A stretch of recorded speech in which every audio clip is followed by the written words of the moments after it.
Natagpuan na ang katawan ng batang babae na kabilang sa mga inanod sa flash flood sa isang resort sa Mayhay, Laguna kahapon. Ito ang balita ni Sherwin Kulubong. Pasado alas 9 ng umaga kanina nang matagpuan ng mga otoridad ang labi ng 6 na taong gulang na si Christine Altea Alimanya. Nakaipit sa mga bato sa ilog ng Barangay Balanak sa Mayhay, Laguna ang katawan ni Christine na may sugat sa muka. May 7 kilometro ang layo nito mula sa resort na pinagliguan ng mga biktima kahapon. Kasama ni Christine na naligo sa ilog ang kanyang ama na si Brian Alimanya na tinangay rin ng malakas na agos pati na ang biktimang si Vanessa Carillo.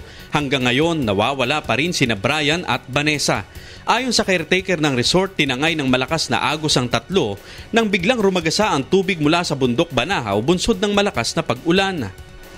Yung iba naman nakaahon na. O, edi yung mga naiwanan, edi saka inamot ng tubig. Mga winawarningan pa matigas ang uli. Ang baga lang magagawa namin.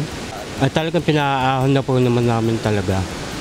At nang para wala po namang aksidenteng ganyan. Sa isang video na kuha ng isa sa mga caretaker ng resort, makikita pa ang pagsagip sa 2 babae na nasa ibabaw ng malaking bato habang rumaragasa ang tubig. Nailigtas naman ang 2 pang naliligo sa ilog gamit ang salbabida. Ayon sa mga caretaker, sa bahaging ito ng resort na liligo, ang marami nilang mga bisita kahapon. At nang nagbabadya na ang malakas na pag-agos ng tubig dulot ng walang tigil na pag-ulan, agad umano silang nagbigay ng abiso sa kanilang mga bisita. Ngunit ang iba, sa halip na makinig, ay nanatili sa kanilang mga pwesto, kabilang na nga dyan ang 3 inanod mula rito.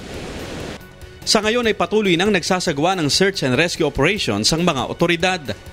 Talagang yung flash flood, ang problema namin dyan kasi napakataas ng bundok Banahaw na yan, dito lahat ang tapon.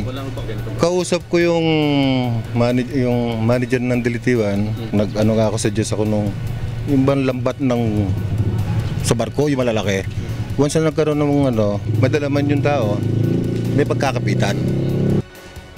Inaalam na rin kung may pananagutan ng may-ari ng resort sa insidente, lalo't alam nilang malimit ang flash flood sa lugar sa tuwing bumubuhos ang malakas na ulan.